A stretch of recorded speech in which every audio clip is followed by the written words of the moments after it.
Hey guys, Leslie here. Today I'm going to be taking you through how to cut out this 32-inch welcome sign on a 20-inch scroll saw. The size of your scroll saw doesn't limit the size of your project. So, let's get started.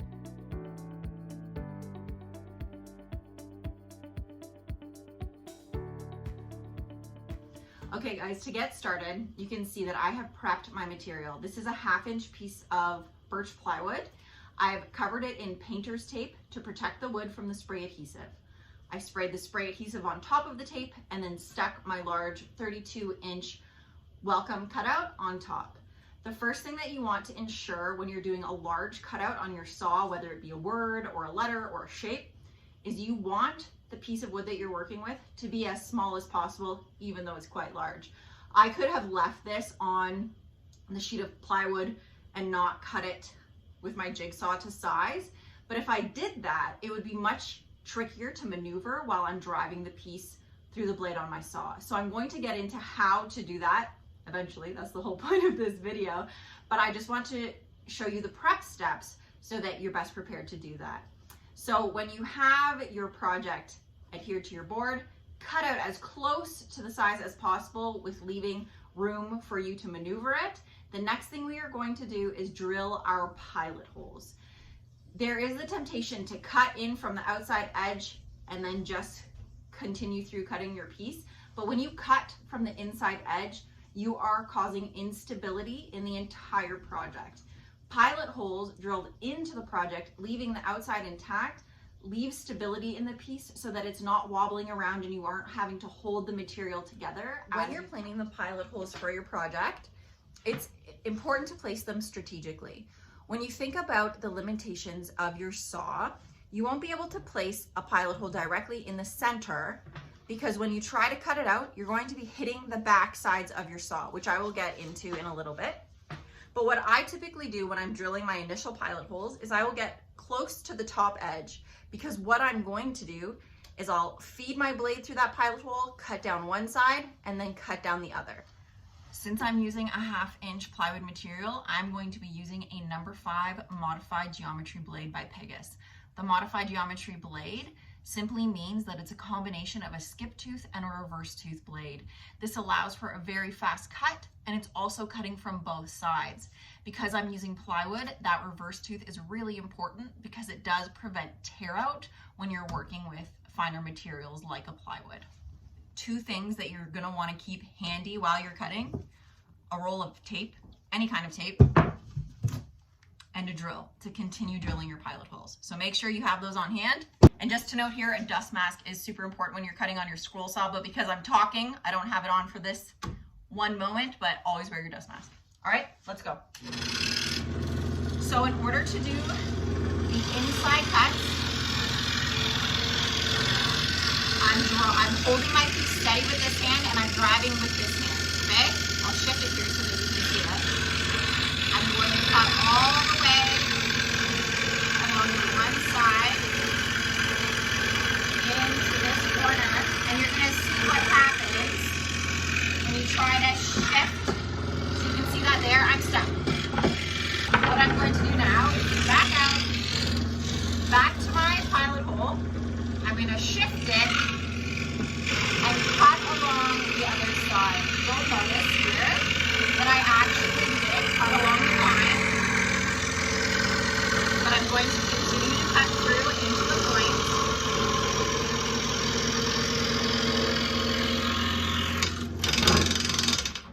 So you can see right here, I wasn't able to stay on the line because of the limitations of the saw. When you're hitting that back like that, you really have to work the angles of your saw in order to get a clean cut. So now that I've cut out the majority of that interior cut, I was coming at it this way. What I'm going to do is simply flip it around this way and cut back up this side to clean up that interior cut. You just get back on your line.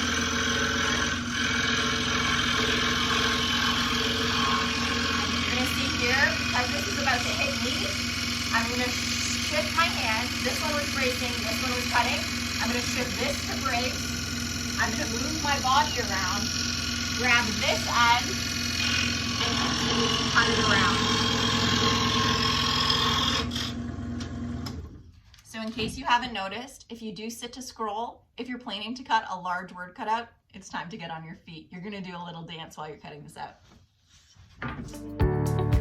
Using pilot holes to cut down each side of a large word or shape allows you to cut a large item on a smaller saw without hitting the back.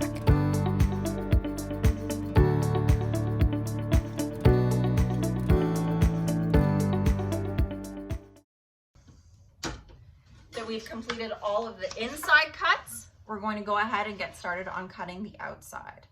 The way that I do the outside cuts is I start from one side and I go as far as I can. Then I'll take it out and cut from the other side and meet in the middle. When cutting a large word cutout, it is important to remember to always brace your work with one hand to prevent vibration and use the other hand to drive or direct your work through the blade. All right, guys. So you can see here, I have maxed out the throat of my saw. The DeWALT is a 20-inch variable speed scroll saw. It was able to cut to here. So what's remaining, and I'll just show you guys, 12 inches, because this is a 32-inch word cutout. So now that I've maxed out the size of my saw, like I said before, it's not gonna max out the size of your project. What you're going to do is simply slide your blade out. You're gonna flip your project around and start cutting from the other side. Okay, and I'll show you from the back. You can see we have the entire bottom portion of that sign cut out.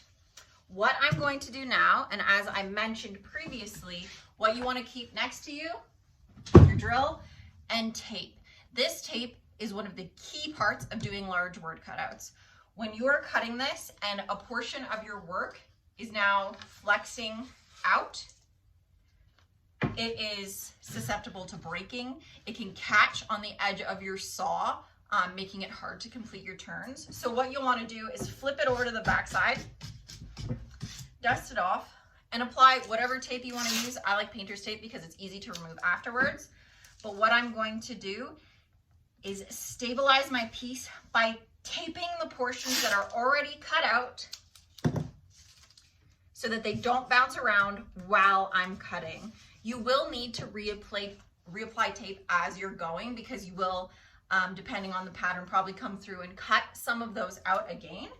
But I always like to, as soon as anything is starting to pop off on my project, I'll apply a little bit of tape to keep that stable. So you can see now, that's not moving. It's not going to pop out and catch on my table as I'm continuing the cut.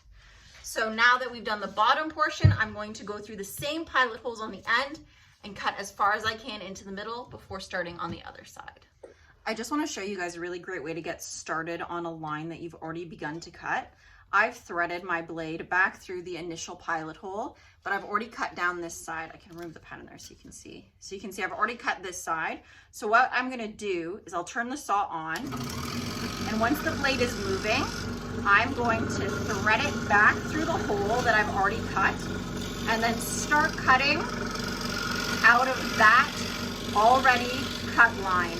That will show a full continuation of your cut, and you won't have that lip where you start cutting a new line.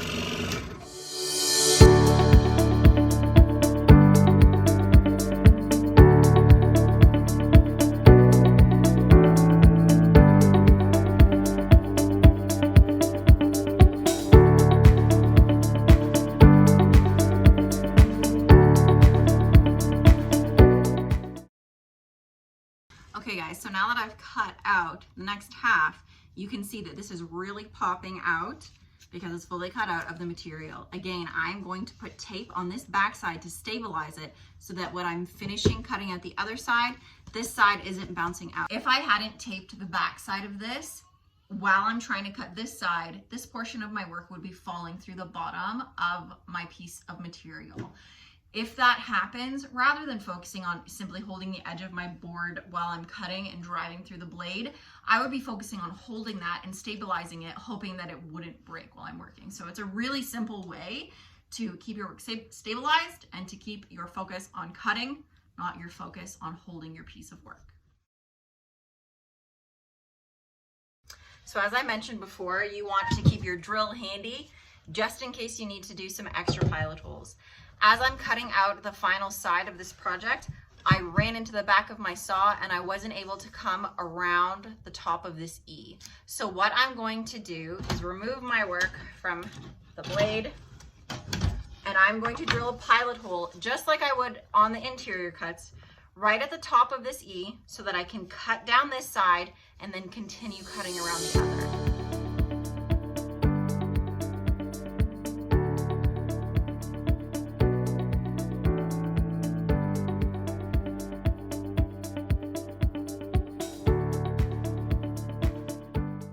Alright guys, and there you have it, a 32-inch welcome sign cut out on a 20-inch scroll saw. Thanks for tuning into this video today, and if you like this video, always wanted to say that, don't forget to like and subscribe. Okay, bye!